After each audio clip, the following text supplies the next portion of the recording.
قابیل کا قبر کھودنے کا فن کوے سے سیکھنا۔ قبر کھودنا اگرچہ معمولی فن ہے، لیکن اگر اس کی سمجھ قابیل میں ہوتی تو وہ کیوں حابیل کی لاش کو سر پر اٹھائے پھرتا۔ حضرت آدم علیہ السلام کے بیٹے قابیل نے اپنے بھائی حابیل کو قتل کر دیا۔ وہ اس کی لاش سر پر اٹھائے پھرتا تھا کہ اس کا کیا کرے۔ اس نے دیکھا کہ ایک کوہ دوسرے مردہ کوے کو لایا اور اس نے زمین کھود کر اس کو دفن کیا، تو اس کوے سے قابیل کو قبر کھودنے کا ہنر آیا۔ حضور صلی اللہ علیہ وآلہ وسلم کی عقل کامل تھی۔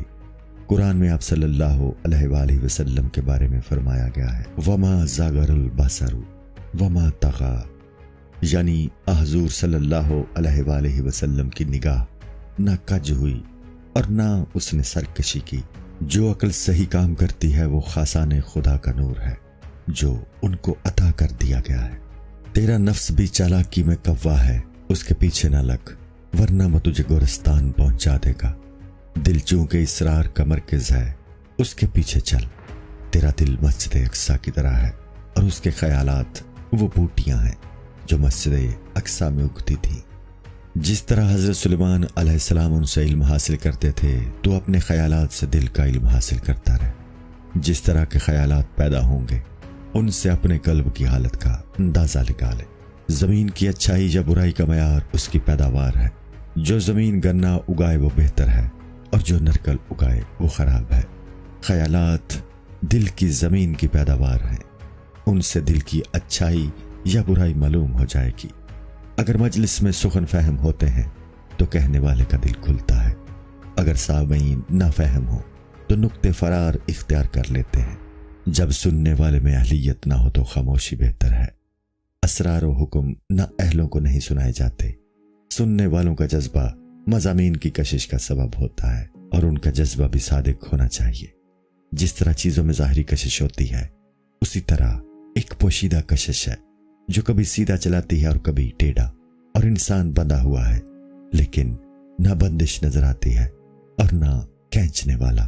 انسان کی مثال ایک اندھے اونٹ کی سی ہے جس کی مہار دوسرے کے قبضے میں ہوتی ہے۔ انسان کو ہمیشہ کھینچنے والے کی طرف دھیان دینا چاہیے۔ اگر انسان کا غیر محسوس کھینچنے والا ظاہر ہو جائے تو دنیا دھوکے کا گھر نہ رہے۔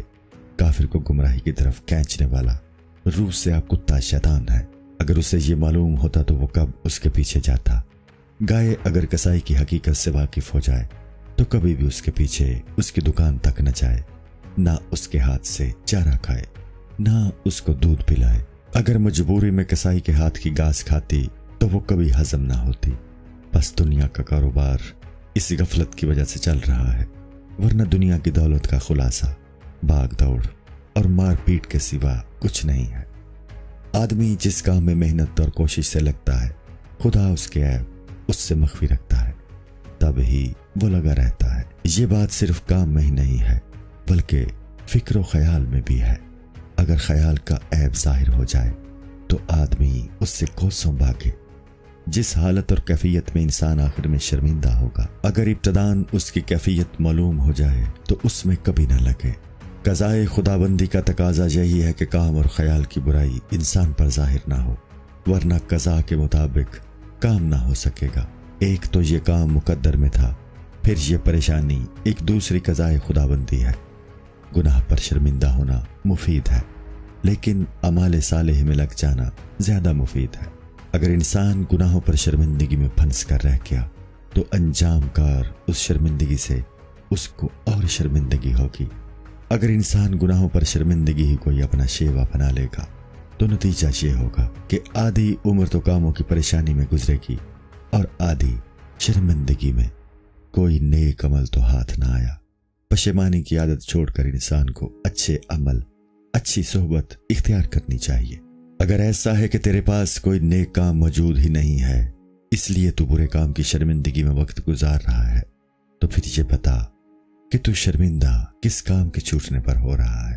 اگر تجھے نیک راستہ معلوم ہے تو اس پر چل، اور اگر تجھے نیک راستہ معلوم ہی نہیں ہے تو نے یہ کیسے سمجھا کہ تو غلط راستے پر تھا؟ جو شخص بدی کو نہیں سمجھتا ہے وہ نیکی کو نہیں سمجھ سکے گا، اس لیے کہ ایک چیز کو اس کی ضد ہی سے جانا جا سکتا ہے۔ ہماری نصیحت ہے کہ شرمندگی ختم کر کے عمل شروع کر، اگر تو یہ کہے کہ شرمندگی ختم کرنے سے میں عاجز ہوں تو ایسا عجز تو گناہ چھوڑنے پر بھی تھا، لہٰذا تیرا گناہ اضطراری ہوا، اور اضطراری فعل پر شرمندگی لغو بات ہے۔ تیری عاجزی قضائے خدابندی سے اختیار کے سلب ہو جانے کی وجہ سے نہیں ہے۔ انسان کا عجز قدرت سلب ہو جانے کی وجہ سے نہیں ہوتا۔ انسان کی ہر تمنا اس بنا پر ہے کہ اس تمنا کا عیب اس سے پوشیدہ ہے۔ اگر اس آرزو کا عیب ظاہر ہو جائے تو پھر انسان کھینچنے سے بھی ادھر نہ جائے۔ جس کام سے انسان کو نفرت ہوتی ہے اس کی وجہ یہی ہے کہ اس کا عیب انسان پر ظاہر ہو جاتا ہے۔ دعا کیا کرو کہ اے اللہ، برے کاموں کے عیب کو ہم سے مخفی نہ رکھ اور نیک کام میں کوئی عیب رو نما نہ کر۔